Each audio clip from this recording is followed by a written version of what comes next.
You're watching Mirror 7 News. Stay informed, stay ahead for more news.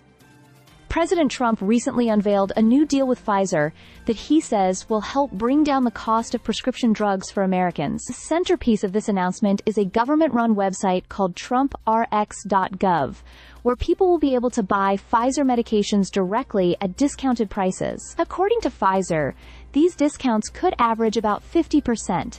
Though many important details about how those numbers are calculated remain unclear. The agreement is part of a broader push by the administration to move toward what's known as most favored nation pricing. In simple terms, this means that Americans would not be charged more for new medicines than people in other developed countries. For years, U.S. consumers have paid significantly higher prices for brand-name drugs, sometimes more than 3 times as much as patients overseas. The administration argues that this has forced Americans to subsidize the rest of the world's access to new drugs, while other nations benefit from lower, government-controlled prices. During the announcement, Pfizer CEO Albert Bourla joined President Trump and senior health officials in the Oval Office. Bourla pledged that future Pfizer drugs would launch in the United States at the same price offered abroad, and he committed to extending most favored nation pricing to Medicaid programs as well. He also said Pfizer would invest $70 billion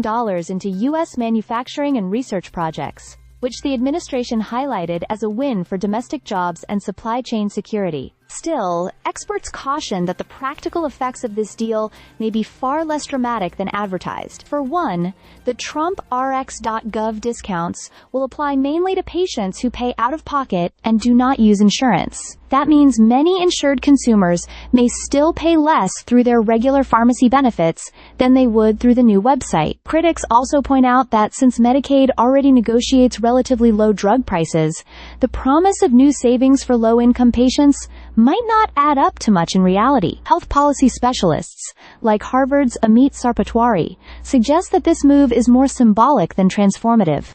They argue that while the initiative creates the appearance of lowering drug costs, it does not address the structural reasons why Americans continue to face some of the highest prescription prices in the world. In his view, the deal represents more of a political talking point than a sweeping reform. Even with those doubts, the Trump administration is promoting the Pfizer agreement as a first step in a larger effort. Officials say other drug companies are being pressured to strike similar deals, and that if they do not, the government is prepared to use tariffs and other tools to force change. The TrumpRx.gov platform is expected to launch in 2026, and the administration insists that over time it will lead to lower costs and a fairer balance between American patients and foreign markets. For now, though, it remains to be seen whether the average consumer will feel any real difference when they go to fill their prescriptions.